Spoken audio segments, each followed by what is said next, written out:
So the first thing we want to do is we want to check the temperature to make sure that the temperature has dropped appropriately but not too low. So we're looking at about 152 right now. That's about what we want. It's about 18 degrees lower. So now what we're going to do is we're going to do something called first runnings, which is where we're going to pour off a portion of the grain or the liquid in the grain into the pitcher and dump it back in the top, leaving the husks on the top and tightening the grain bed so that the water slows down as it runs through it. We're going to pour off a big pitcher of the liquid here.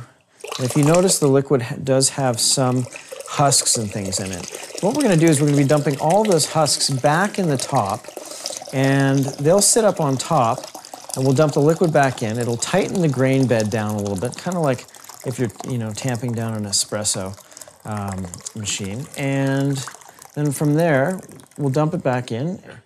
So we pour this back in, trying not to disturb the grain bed too much because that can sometimes create some off flavors. So we pour that in like that and just a bit slowly spread it out. And then we can save the last bit for ourselves, and we'll pour a little bit in here. And it's already getting sweet. That is good. After about 30 minutes of your mash, while your mash is going, you want to heat your sparge water. It takes a while to get your sparge water up to the temperature that you want it to be, which is at 170 Fahrenheit at least, but you can go all the way up to boiling and then just turn it off while you're actually sparging. So we'll fill it up.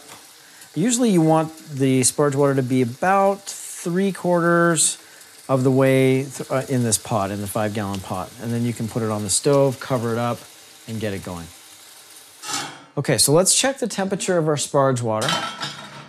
And it's looking to be about 190, which is good. It's not 170, it's higher than 170, but it's lower than boiling. So 190 is good. So in preparation for the sparge, we have to create a gravity-fed system so that all the liquid can run through the mash and into the kettle. So what we're going to do is we're going to take this bucket, turn it upside down like this to create, like a little step.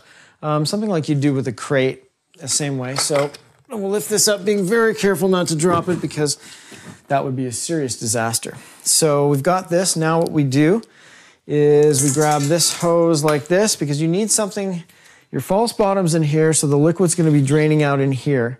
So you need to hook a hose up on this in order for it to go into the kettle.